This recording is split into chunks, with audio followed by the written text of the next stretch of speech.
Hello, investors. It's Don Vandenbord, Senior Portfolio Manager with Revere Asset Management. Today is Monday, July 3rd. I want to wish everybody out there a happy 4th of July. As I record this shortened session daily market insight video, 2:03 p.m. Eastern Time on a Monday. State of the market, we're in an uptrend. You can see over here on the trend gauge, flashing bullish for market leadership. Also, all five of the major indexes across the three time frames that we track: short-term 21-day moving average, medium-term 50-day moving average, long-term 200-day moving average, all five indexes trending above there. The only negative note is the extended condition continues on the NASDAQ 100. Actually closed a bit off its highs. It was extremely strong early in the session on the back of Tesla, pulled back a little bit, actually turned red, a little bit of rally into the close, but it's staying over 8% extended from the S&P 500. Our expectation is that this will revert to the mean over time with some minor underperformance versus the S&P 500. So what happened today? Tesla blew out their delivery numbers for the month or for the quarter that they announced. I'm not sure if it was the month or the quarter. No, it was the month. They announced them over the weekend. Nice gap up, pulled back a little bit. Nice close, up 7% on the day. That led the action. That along with Bitcoin and Bitcoin related stocks, very strong today. That led the shortened session today. Here are the final numbers. RG8, this is our 8 growth ETF composite, up 0.35%.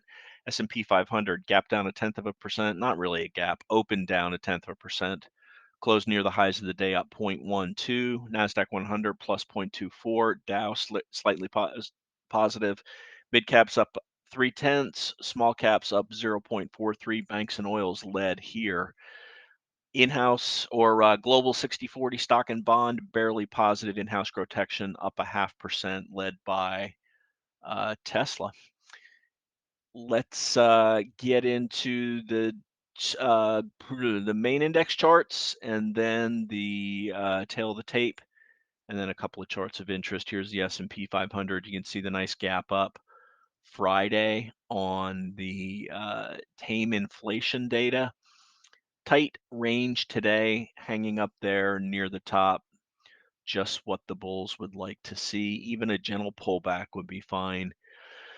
Extended 5.3% from the 50-day moving average. That's a bit extended for from historical purposes. Again, that's being led by tech stocks, which the top 7 of the NASDAQ 100 you're very familiar with now. Here's the NASDAQ 100 finishing higher, not quite above that 372.85 resistance. We approached it today, but not quite there. Extended 8.1% above the 50-day moving average. Dow Jones Industrial Average, the laggard of the three big cap indexes, inside day tight, slightly positive. Mid caps and small caps have been acting well starting with last week. You can see the breakout on mid caps holding that cup and handle breakout. IWM, small caps, not quite there yet, but acting very nicely now, up 6 straight sessions off of the 200-day moving average, recapturing the 21 and the 80 MA. Let's flip over to the dollar. Dollar slightly positive today. Despite the dollar being higher, we got good performance out of precious metal stocks. We talked about this nice setup bounce off of the 200-day moving average. Closed at the bottom of the range, but silver still up 0.6%. GLD stronger than it closed, still with a slightly positive close, holding above the ADMA.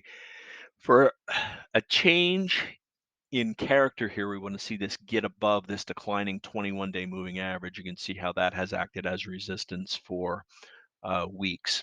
How about GDX, gold stocks? Third day up off the bottom, closed basically right on, 0.3% above the 50 or the 21-day moving average. Nice performance out of gold stocks. You can see the daily hooking up. This stochastic. How about the VIX? VIX slightly down today. Continues to trend below the 21. That's what we want to see. Let's flip the bonds now. Bonds down across the board. Bond prices down, meaning bond rates slightly higher. Here's the broad bond index. New closing lows going back a couple of weeks here.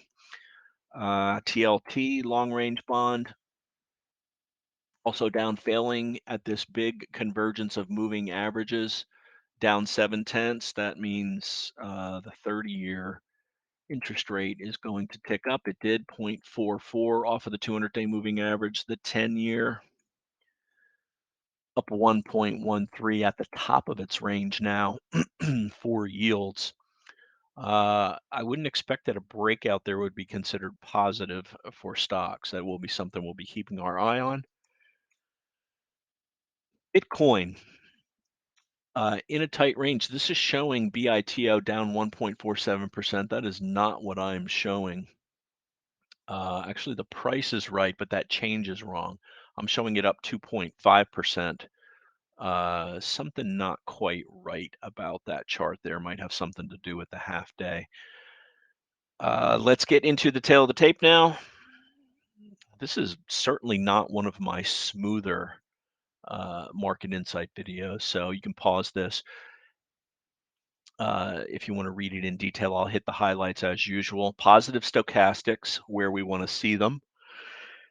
ISM manufacturing PMI came in below 50. That's a contraction. The Fed wants to see that. They want to see any signs of a slowing economy, which will tame inflation and hopefully get them to stop having to raise interest rates. Got some big economic data coming the rest of the week. We got the FOMC minutes on Wednesday, the non-farm payroll report on Friday. Day count, we've been up 4 of the last 5, day 21 since we cleared resistance. 8 EMA, 5th day above there, 21 EMA, 26th day above there. That's for the S&P 500. Again, we continue to stay extended. Sectors, banks had a strong day. Oils, gold, and silver stocks. PIC, that's base metal miners, and semiconductors on the downside. Software, XLK, oddly enough. That's when you see Apple and Microsoft down 7 to 8 tenths of a percent, you can be pretty sure that XLK is going to be down, and it was. Healthcare, the only other sector that finished in the red. That's of the major sectors. ITB, home builders, a little bit of a pullback. Biotech continues to stay weak. The only change we made in-house was selling our real estate short for a small loss, as that made a higher high. Adjusted beta 2.21. Bottom line on the day, Tesla leads all indexes green in a shortened pre-4th of July session. Let's take a look at a couple charts and then we'll wrap it up. We'll start with Tesla. There's your very nice gap up, close mid-range, clearing resistance of the left side of this little consolidation, less than a 2-week consolidation, pre-shortened volume, but volume strong if you consider what it was for just the half of the day.